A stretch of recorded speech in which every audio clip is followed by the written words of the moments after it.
Em Gibeon, o Senhor apareceu a Salomão num sonho à noite e lhe disse: peça-me o que quiser e eu lhe darei. Salomão respondeu: tu foste muito bondoso para com o teu servo, meu pai Davi, pois ele foi fiel a ti, foi justo e reto de coração.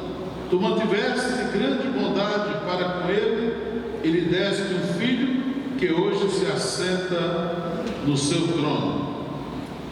Agora, Senhor meu Deus, fizeste o teu servo reinar em lugar de meu pai Davi, mas eu não passo de um jovem e não sei o que fazer. Teu servo está aqui entre o povo que escolheste, um povo tão grande que nem se pode contar. Dá, pois, ao teu servo um coração cheio de discernimento para governar o teu povo e capaz de distinguir entre o bem e o mal, pois quem pode governar este teu grande povo? Queridos, é desafiador pensar o que fazer se tivéssemos apenas 30 dias para viver. É desafiador imaginar tendo que planejar-se para viver de forma que agrade, antes de qualquer coisa, ao Eterno, ao Senhor, ao Criador. Se soubéssemos então que teríamos apenas 30 dias de vida. Entretanto, muitas pessoas, de uma hora para outra, se deparam com situações como essa. São situações que às vezes, por uma questão de saúde, por uma doença grave, por uma situação que ele jamais ou ela jamais pensou em passar, mas ela se depara com essa realidade. Fulano, é a vida, é isso que acontece, mas não quer dizer que você não tem uma expectativa muito longa de vida, você tem apenas mais 30 dias para viver. Antes de seguir falando sobre os 30 dias, eu quero voltar ao texto e lembrar esse momento em que Salomão vive com o Pai, com Deus. Eu quero convidar você a refletir comigo. Imagine que hoje à noite, você tem um sonho no nível que Salomão teve, e Deus olhasse para você e dissesse: meu servo, minha serva, meu filho, minha filha, pede-me o que quiser e eu te darei. Que resposta você daria para Deus? Que resposta você daria ao Senhor? É interessante olhar para o livro do 2 Reis e ver a profundidade da resposta de Salomão ao Senhor. Por isso ele é considerado o homem mais inteligente que viveu, o rei mais sábio. Então eu quero começar, queridos, essa noite pedindo que você tire os seus sonhos do freezer. Se os seus sonhos de vida estão congelados, se os seus sonhos de vida estão guardados numa caixa coberta de gelo, essa noite eu quero desafiar você a tirar esses sonhos dessa caixa de gelo, tirar os seus sonhos do freezer. Essa noite eu quero chamar você a despertar para uma vida que é muito melhor e maior do que você imagina. Essa noite eu quero convidar você a viver uma vida que no Evangelho de João, no capítulo 10, versículo 10, o Senhor nos promete: eu vim para que tenham vida e tenham vida em abundância. Uma vida muito melhor do que você possa imaginar. Uma vida que vai além, muito além da questão material de possuir ou de ter bens materiais, ou de ter uma condição financeira melhor do que outra, ou viver uma vida aparentemente melhor do que outra. Eu quero convidar você essa noite a refletir na resposta de Salomão e a refletir naquilo que Deus tem reservado para você e convidar você a viver apaixonadamente e convidar você a viver do jeito que Deus quer que você viva. Mas infelizmente tem muita gente vivendo hoje, muita gente vivendo abaixo da média, vivendo abaixo daquilo que Deus reservou para ele, que Deus planejou para ele, que Deus deu para ele. Há pessoas vivendo simplesmente pela metade ou abaixo da metade, quando deveriam viver muito além, estão vivendo aquém do projeto, do propósito de Deus para a sua vida.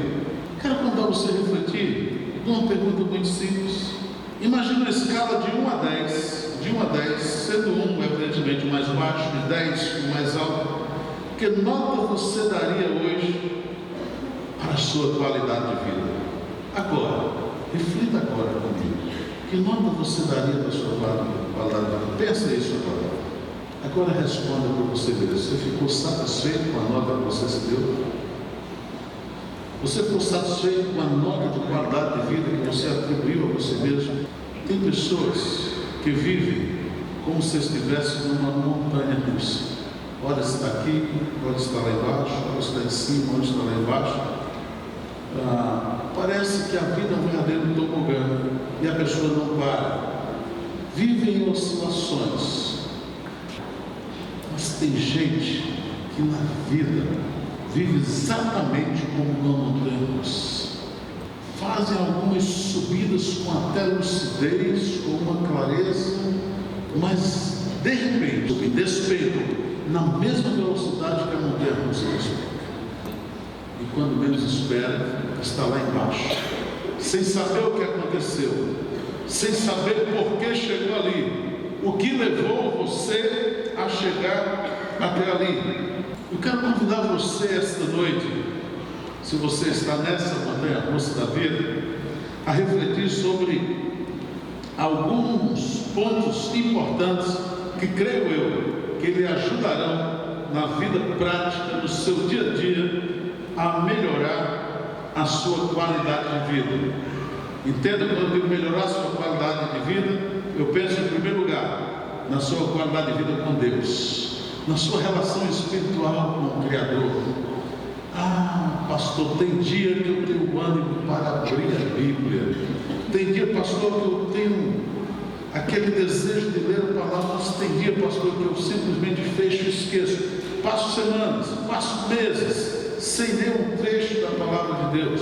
Eu quero convidar você, então, em primeiro lugar, a começar enfrentando e derrotando a crise do que muitos chamam de curtir a vida, de viver numa boa.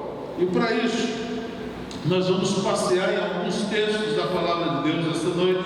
E o primeiro está no primeiro livro de Samuel, 1 Samuel, capítulo 17, versículo 33.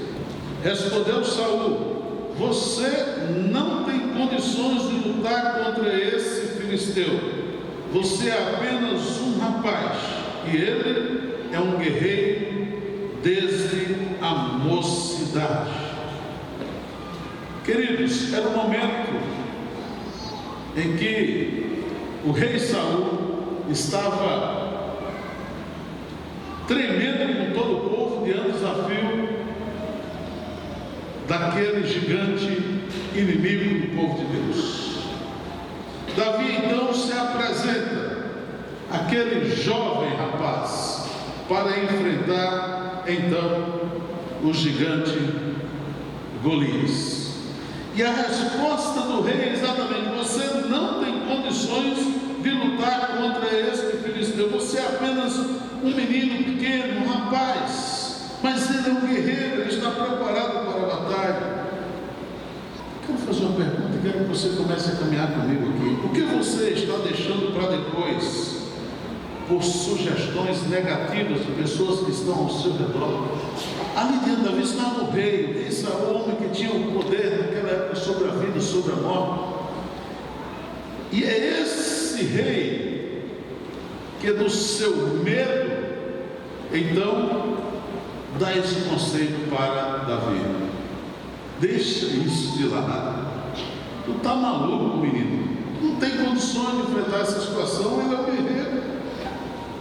Eu quero dizer um negócio para vocês, queridos, que à medida que a vida avança, à medida que a meia-idade, eu espero estar vivendo essa meia-idade, deixa de ser uma realidade na vida dos outros e passa a ser uma realidade na sua vida. E você olha para trás e olha para frente e você diz: puxa vida, falta menos para eu viver do que eu já vivi. Começa então a chegar à sua mente a certeza de que essa vida terrena aqui um dia vai acabar. Parece que essa coisa não vai mudar, é só festa, é só alegria, mas a realidade chega, bate a porta, bate ali com você, e você então agora é confrontado com essa realidade da vida, com essa realidade que chegou até você. E é interessante que muitas vezes é nesta idade que você descobre que Deus não planejou sua vida para você viver a margem de tudo, não, mas Ele planejou a sua vida para que você faça diferença, para que você seja alguém obediente a Ele, fiel a Ele, alguém que cumpra os seus propósitos, os seus ensinamentos e que vive em primeiro lugar para agradar a Ele, para satisfazer os desejos do Senhor Jesus, aquele que nos salvou, que nos resgatou das trevas para a maravilhosa luz. E aí você então começa agora a dizer: puxa vida, eu podia ter despertado um pouco lá atrás.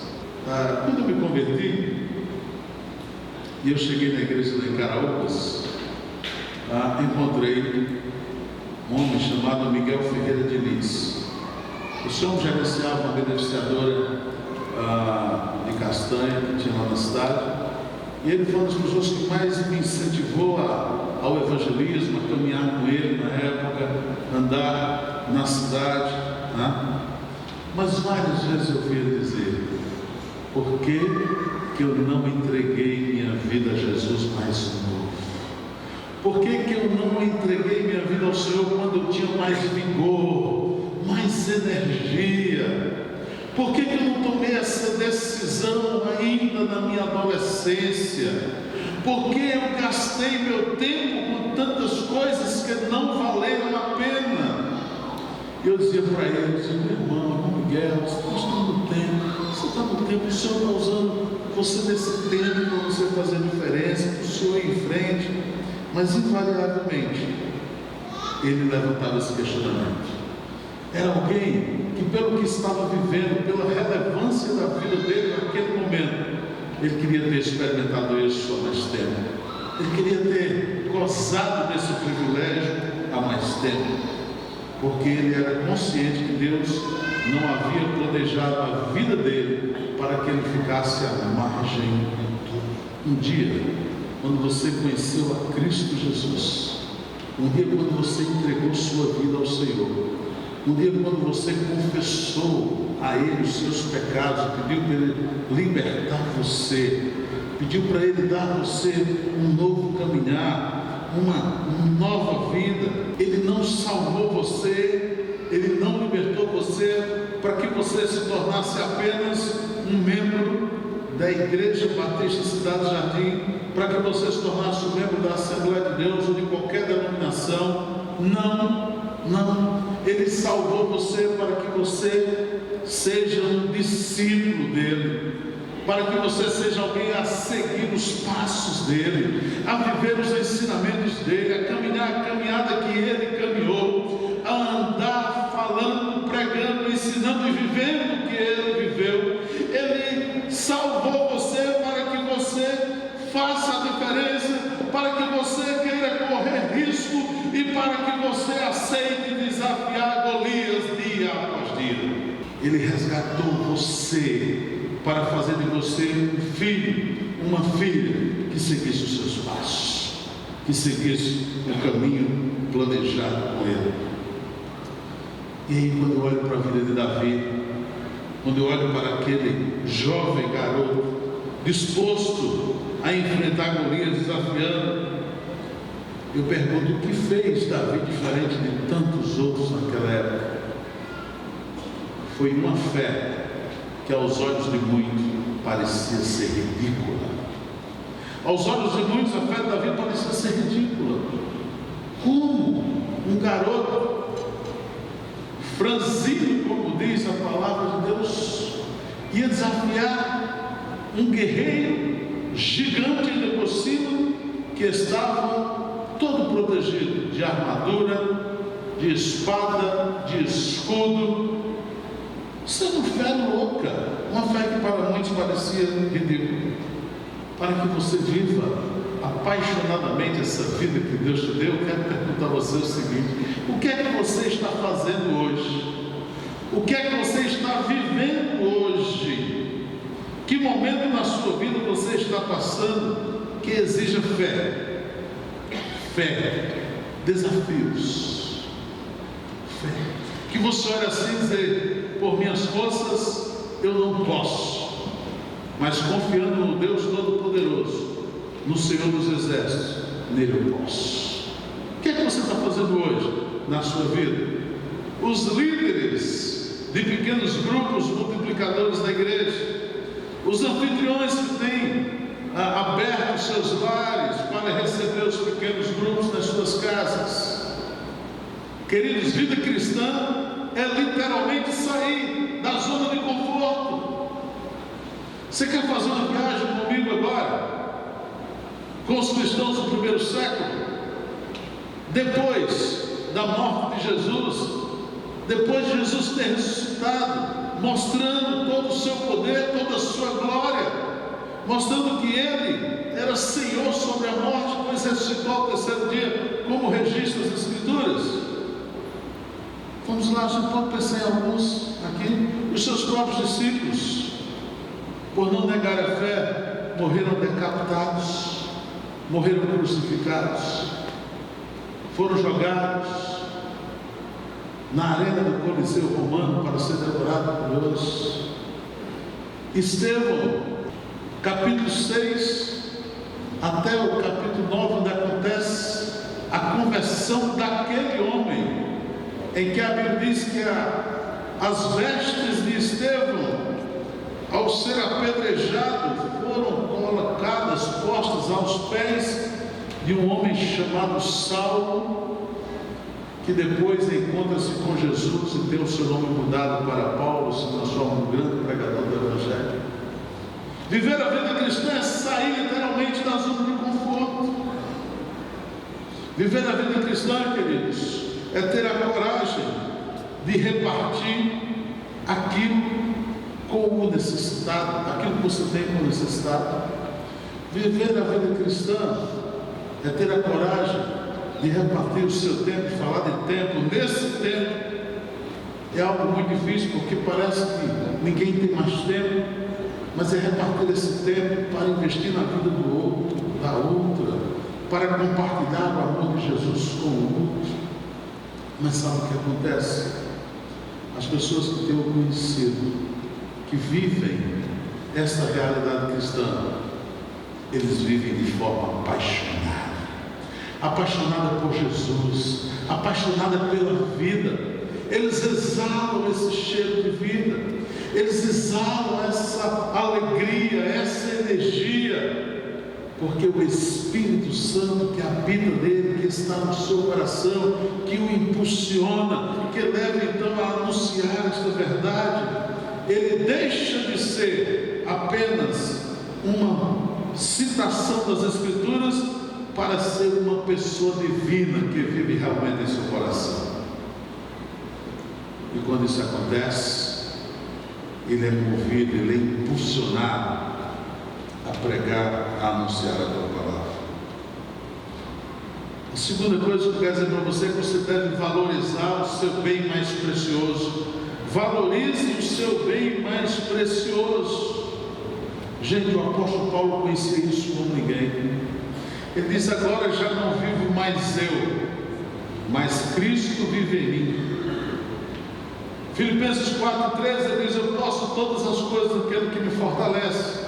E Paulo estava preso, sendo açoitado nas masmorras das prisões romanas, e neste sofrimento Paulo dizia: eu posso todas as coisas porque eu creio no Cristo que me fortalece.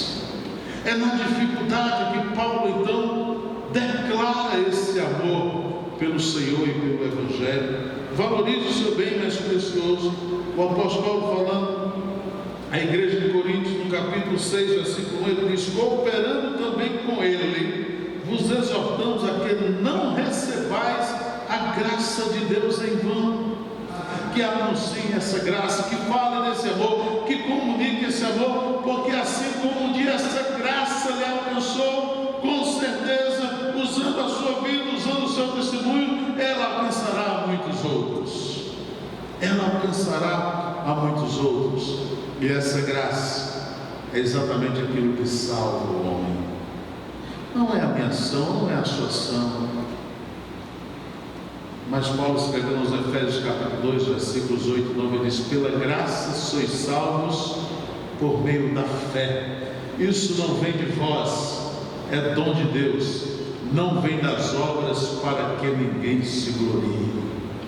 Queridos, quando a igreja do Senhor, vivendo apaixonadamente, exalar o bom perfume de Cristo, anunciando essa graça abundante, não há inferno que resista, não há Satanás que se sustente, porque a palavra vai penetrar e vai transformar a vida do pecador. E aí, o pecador com uma vida transformada, ele vive apaixonado por Jesus. Ele vive de forma apaixonada, ele vive de forma brilhante. Valorize o seu bem mais precioso. Não esqueça isso. O seu tempo é graça de Deus. A sua vida é graça de Deus.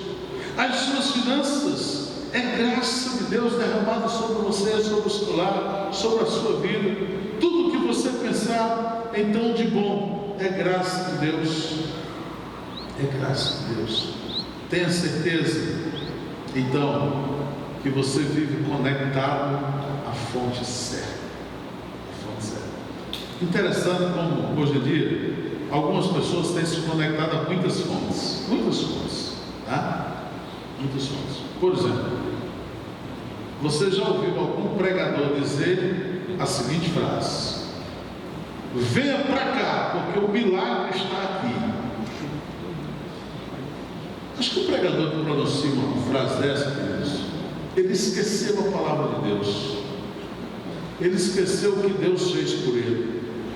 Ele esqueceu o sacrifício de Jesus por ele. Ele esqueceu o Evangelho. E ele brinca com Deus. O milagre não está aqui nem acolá. O milagre está aonde Deus está. O milagre está aonde o Senhor está presente, onde Ele quer agir, onde Ele quer atuar, onde Ele quer fazer, onde Ele quer realizar. O milagre não está na unção divina do pastor Tagino, do pastor Márcio, do pastor Elisafá. Não, o milagre é do Senhor, ele pertence ao Senhor. Nós somos meros vasos, assim como você que é crente pode e deve ser um vaso nas mãos de Deus, que Ele querendo, Ele pode usá-lo para transmitir a palavra e o milagre acontecer. Mas não especificamente um local, não especificamente uma pessoa, não. Mas cada um de nós que entendeu o plano de salvação, que entendeu aquilo que Deus quer para nós, pode então ser este vaso usado por Deus para realizar aquilo que Ele quer que realizemos. Sabe por quê?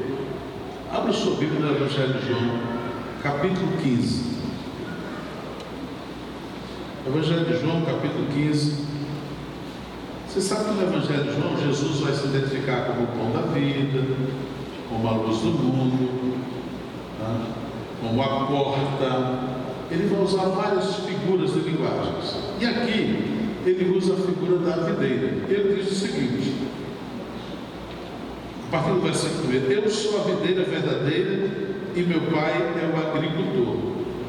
Todo ramo que estando em mim não dá fruto, ele corta. E todo que dá fruto, ele poda, para que dê mais fruto ainda. Vocês já estão limpos pela palavra que eles têm falado. Permaneçam em mim, e eu permanecerei em vocês. Nenhum ramo pode dar fruto por si mesmo, se não permanecer na videira. Vocês também não podem dar fruto, se não permanecer em mim. Versículo 5 agora. Jesus diz: eu sou a videira, vocês são os ramos. Se alguém permanecer em mim e eu nele, esse dará muito fruto, pois sem mim vocês não podem fazer coisa alguma. Outras versões dizem: sem mim nada podeis fazer. Nada podeis fazer. O grande teólogo da igreja, Agostinho, Santo Agostinho, Agostinho de Hipona, disse o seguinte: formaste-nos para ti, e nosso coração não terá sossego enquanto não encontrar em ti o descanso. Que coisa fantástica! Ele nos criou para Ele, e o nosso coração não encontra descanso até que a gente se encontre com Ele. E aí, gente, por isso que você encontra pessoas às vezes amarguradas, tristes, tá? Naquela situação, às vezes na sarjeta, e aí encontra-se com Jesus. Eu quero dizer um negócio para você, olha bem para mim. É impossível alguém se encontrar verdadeiramente com Jesus e permanecer da mesma forma como estava. O que acontece com aquele que estava lá nos sepulcros atormentando o povo? Ele é liberto dos demônios, e depois o povo encontra ele como? Limpo, ordenado, cheirosinho. Que isso, gente? É lógico, querido, que esse exterior é apenas um reflexo daquela mudança que há no coração. Eu já falei sobre o homem, isso é um testemunho público, não tenho nenhuma dificuldade para falar. Mas lá na minha cidade tem um homem, ele era o bêbado mais chato da cidade. O nome dele era Edmilson. Meu pai, antes de se converter, ele tinha uma mercearia e era um bar junto. E por várias vezes eu vi o meu pai enxotar aquele homem para fora, aos empurrões, porque ninguém aguentava esse homem. Um dia aquele homem ouviu a palavra de Deus. Ele estava embriagado, literalmente. Mas ele ouviu a palavra de Deus. E aquela palavra o tocou profundamente. E aquele homem mesmo, naquele estado de embriaguez, entregou a sua vida para Jesus. Hoje já se passaram 20 anos daquela decisão. 20 anos. Eu estava saindo de Caraúbas para cá, quando acontece a decisão do irmão de Deus.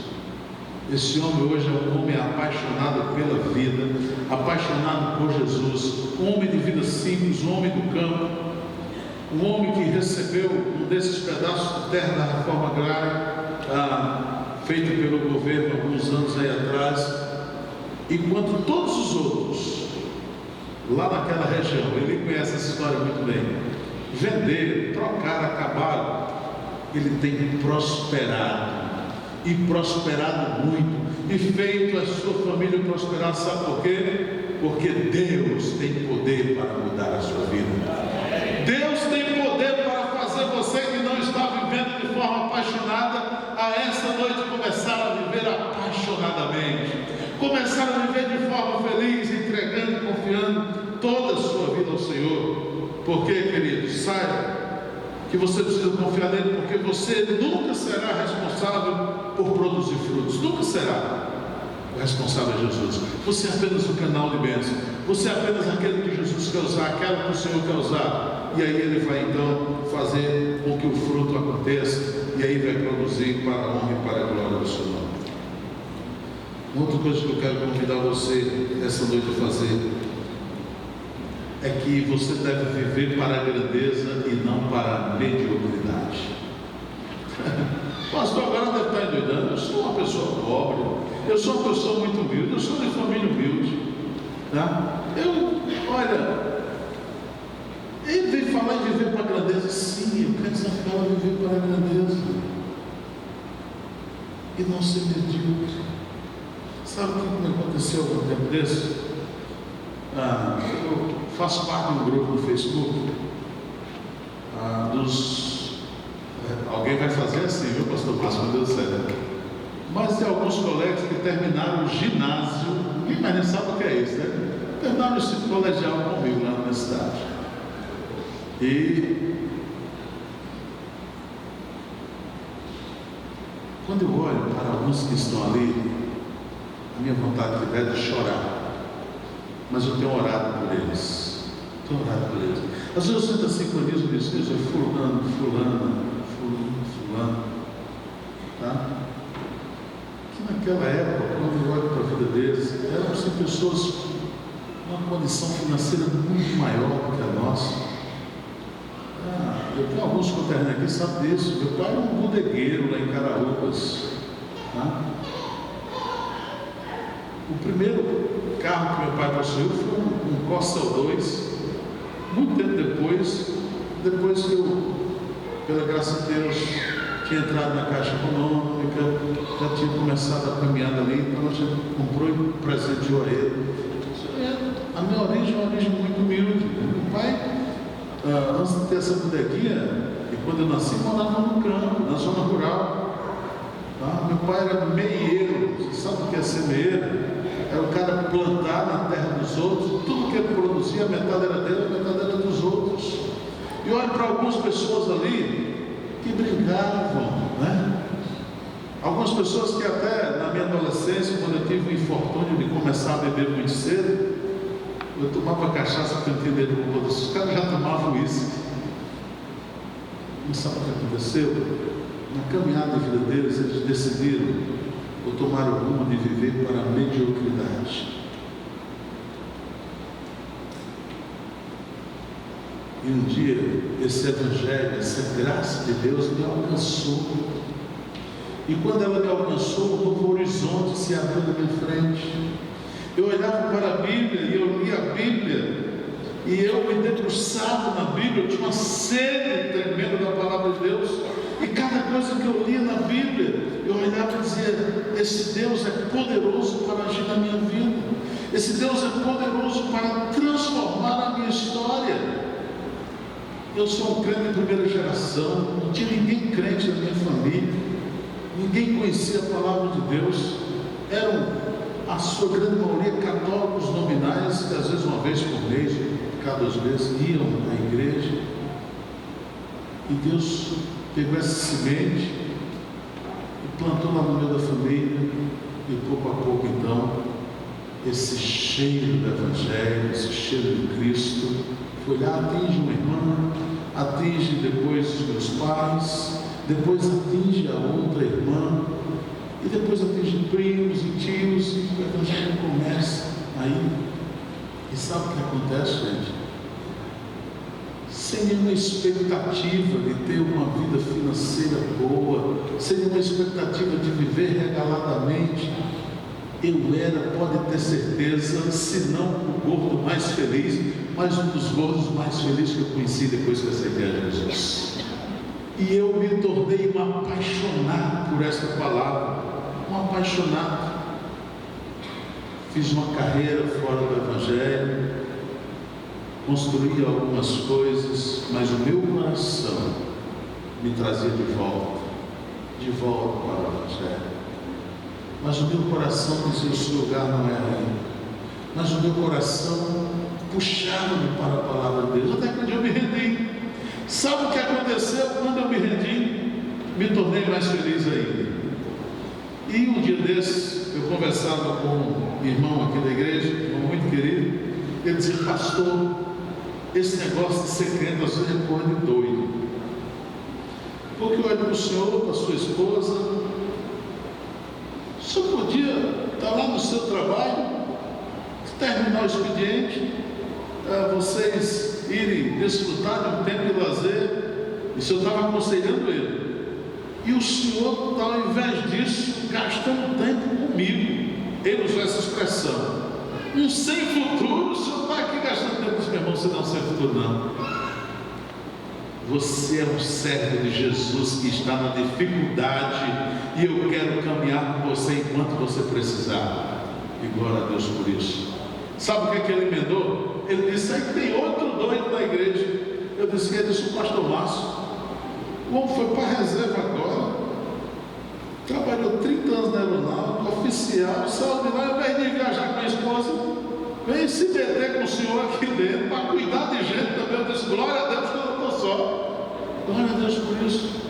Tá? E cada vez que eu converso com o pastor Marcos, com a Nilce, com o pastor Azafar, com o pastor Samuel que aqui está, com o pastor Arnaldo que ali está, com os líderes que têm pego o tempo que às vezes é tão escasso para a família, os líderes de pequenos grupos, e tem partilhado com ele, eu vejo pessoas que fazem isso, sabe por quê? Porque são apaixonados por Jesus, são apaixonados pela vida, são apaixonados por aquilo que Deus plantou em seu coração.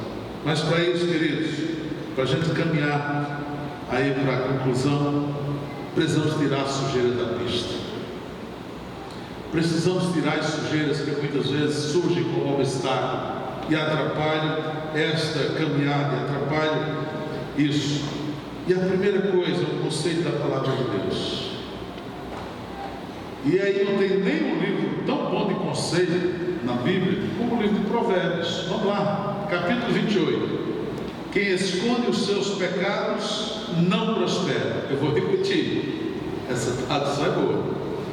Quem esconde os seus pecados não prospera, mas quem os confessa e os abandona encontra misericórdia. Você pode dizer aleluia? Glória a Deus. Eu vou repetir. Quem esconde os seus pecados não prospera, mas quem os confessa e os abandona encontra misericórdia. Meu irmão, você precisa tirar a sujeira da sua pista, tá? Eu quero dizer para você, você não está diante de um super-homem, você não está diante de um ungidão, não, você está diante de alguém que em algum momento da vida parou, e quando necessário ainda para tirar a sujeira da pista, para rasgar o seu coração diante do outro e dizer: me ajuda, eu estou acossado por uma situação e eu preciso do seu apoio. Eu não caminho sozinho, tá? Se você está aqui pela primeira vez, ou você já veio algumas vezes e você se identificou com a nossa comunidade, você deseja ficar aqui, você já tomou sua decisão por Jesus, talvez não tenha tomado ainda. Eu quero dizer que nós temos pequenos grupos aqui na nossa igreja, em todas as faixas etárias, a partir de juniores, adolescentes, jovens, adultos, solteiros, tá? Melhor idade, ok? Que vai ajudar você a não caminhar sozinho. Você pode fazer parte de um pequeno grupo desse. Se você entrar lá no nosso site, que é www.ibcj.com.br, lá tem a coluna de pequenos grupos. Você vai entrar lá e lá você, quando nós temos pequenos grupos, nós temos o nome dos líderes, o telefone dos líderes, nós temos como é que eu chamo mesmo?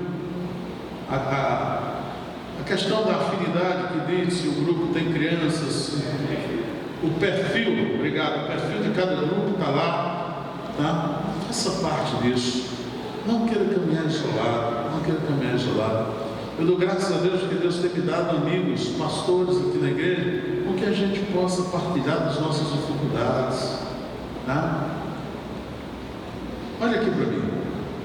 Eu quero dizer um negócio para você, eu quero dizer isso com forma de encorajar. Quem está diante de você aqui é alguém que tem as mesmas lutas que você tem, que corre os mesmos riscos que você corre, que luta as mesmas batalhas que você luta, em todas as áreas, se pensar. E eu quero dizer uma coisa para você: em muitas coisas eu tenho sido mais que vencedor, porque Jesus tem me dado amigos com quem eu possa caminhar e partilhar as dificuldades. Tire as sujeiras da pista, abra o seu coração para alguém, confesse os seus pecados, confesse a Deus, mas há alguns pecados que se faz necessário confessar para o outro.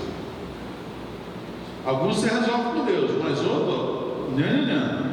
Com Deus até se resolve, mas na sua consciência você não resolve. Tu entra num conflito constante contra o outro. Fala, abra o seu coração, aprenda com as perdas e livre-se da culpa, livre-se daquilo que atormenta você, aquilo que machuca o seu coração, aquilo que tripudia você. Eu estava no Rio, no meu segundo módulo do mestrado. Eu vi um testemunho numa igreja lá do Rio, que eu não esqueci isso.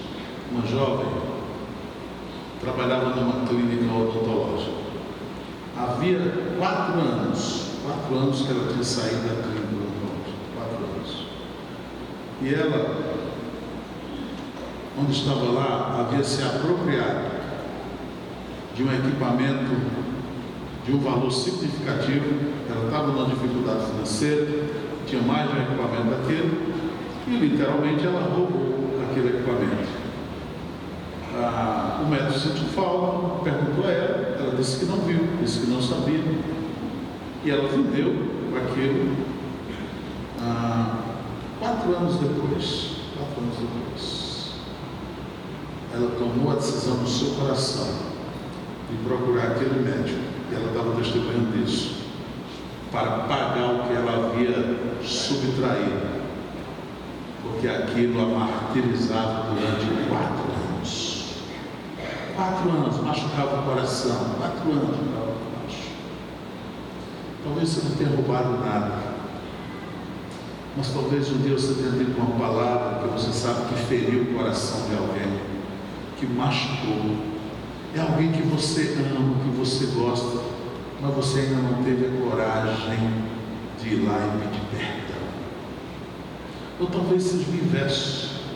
Alguém tenha feito algo contra você, já procurou você, você concedeu o perdão verbal, mas continua ainda com essa mágoa, com esse rancor no coração.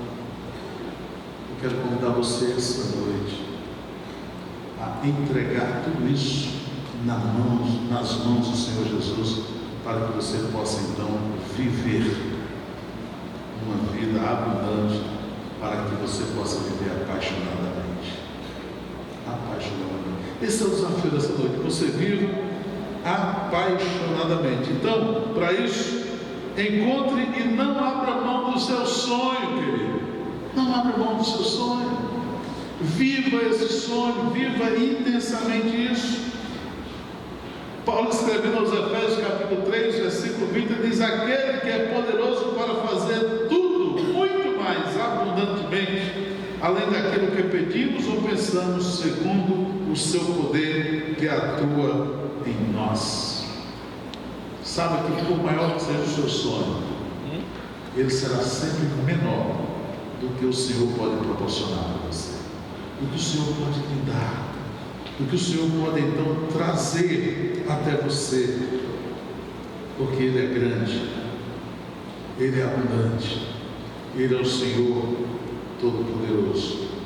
Que nesta noite você possa pegar a sua caixa de sonhos, que nessa noite você possa pegar então o que tem dentro dela, aqueles que estavam congelados, aqueles que estavam no freezer, que você possa então tirar isso, que você possa trazer isso para fora e depositar aos pés do Senhor Jesus, e depositar aos pés do Mestre, aos pés daquele que pode então transformar a maldição em bênção, daquele que pode transformar a tristeza em alegria, daquele que pode transformar a dor em felicidade plena.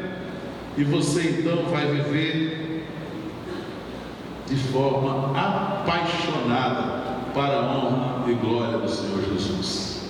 Portanto, reflita nisso. O que você faria se tivesse a plena certeza que você não fracassaria? Claro, você iria lá fazer. Pois olha para mim agora. O Deus que você crê, o Deus que você confia, o Deus que você deposita confiança, é um Deus que diz: se você estiver comigo, ligado na videira, se você estiver ligado em mim, você não vai fracassar, e você vai viver de forma abundante até o dia que estaremos juntos para nunca mais nos separar. Viva então apaixonadamente, viva para agradar ao Senhor Jesus. É a nossa oração que nós fazemos nessa noite, no nome poderoso de Jesus de Nazaré. Amém?